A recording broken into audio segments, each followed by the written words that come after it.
ಸ್ನೇಹಿತರೆ, ನಿಮ್ಗೆಲ್ಲ ಗೊತ್ತು ಫಾಲಿಕ್ಯುಲರ್ ಸ್ಟಡಿ ಇನ್ಫರ್ಟಿಲಿಟಿ ಕಪಲ್ಸ್ ಅಲ್ಲಿ ರೆಗ್ಯುಲರ್ ಆಗಿ ಮಾಡಿಸ್ತಾರೆ. ಬಟ್ ತುಂಬಾ ಜನಕ್ಕೆ ಫಾಲಿಕ್ಯುಲರ್ ಸ್ಟಡಿ ಯಾವಾಗ ಮಾಡಿಸ್ಬೇಕು ಅನ್ನೋ ಕ್ಲಾರಿಟಿ ಇರೋದಿಲ್ಲ. ಸೊ ಅದ್ರ ಬಗ್ಗೆ ಈ ವಿಡಿಯೋದಲ್ಲಿ ಕ್ಲಾರಿಟಿ ನಾನು ನಿಮಗೆ ಕೊಡ್ತಾ ಇದ್ದೀನಿ.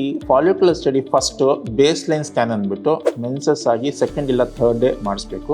Next 8th day, 10th day, 12th day, 14th day. ಕೆಲವೊಂದ್ಸಲ 14th ಡೇ ಇಲ್ಲ 15th ಡೇ ಎಗ್ ರಿಲೀಸ್ ಆಯ್ತು ಅಂತಂದ್ರೆ ಸ್ಟಾಪ್ ಮಾಡಬಹುದು. ಎಗ್ ರಿಲೀಸ್ ಆಗಿಲ್ಲ ಅಂತಂದ್ರೆ 16th ಡೇ ಸಹ ನಾವು ಮಾಡಿಸ್ಬೇಕಾಗತ್ತೆ. ಕೆಲವು ಡಾಕ್ಟರ್ಸ್ ಏನ್ ಮಾಡ್ತಾರೆ, ಸೆಕೆಂಡ್ ಇಲ್ಲ third day base line scan ಮಾಡಿಸ್ತಾರೆ, ಮತ್ತೆ 10th ಡೇ ಇಂದ ಡೈಲಿ ಸ್ಕ್ಯಾನ್ ಮಾಡಿಸ್ತಾರೆ. That is also okay. But most common is third day ಅಥವಾ second day, next 8th, 10th, 12th, 14th, 16th. This is most of the times this is the frequency, this is the time period ಅಥವಾ time line for follicular study. So this is correct method. ಈ ತರ ಮಾಡಿಸಿದ್ರೆ ಏನಾಗುತ್ತೆ, correct follicular development ನಮಗೆ track ಆಗುತ್ತೆ. At the same time egg release ಆಗೋ time ಸಹ ನಮಗೆ ಡಿಟೆಕ್ಟ್ ಆಗುತ್ತೆ.